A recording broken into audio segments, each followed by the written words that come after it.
So அப்படி உங்களை விட்டு போறவங்களுக்காக நீங்க என்ன படக்கூடாது அப்படின்னா வருத்தம் மட்டும் படக்கூடாது. நீங்க யாரையுமே கலட்டி விட வேண்டாம். கர்த்தருக்கு பிரியமில்லாதவர்கள் உங்களோட இருப்பார்களே, ஆனால் நீங்க ஜெபம் மட்டும் பண்ணுங்க.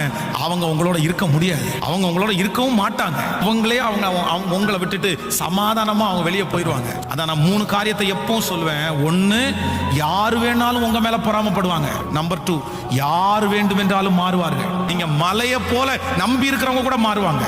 நம்பர் 3, யார் வேண்டும் என்றாலும் கைவிடுவார்கள். இந்த 3ஐயும் ஒரு ஆண்டவருடைய பிள்ளை மறக்கவே கூடாது. அதுக்காக ஜனங்கள் வேண்டான்னு சொல்லல. வேதம் சொல்லுது 2 பேர் ஒன்னா இருக்கும்போது சூடுண்டாகும்னு சொல்லுது.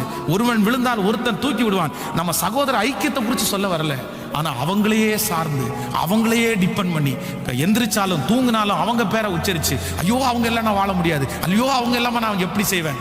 நோ, இல்லவே இல்லை. கர்த்தர் இல்லாம தான் நம்மளால வாழ முடியாது. ஆமென் சொல்ல.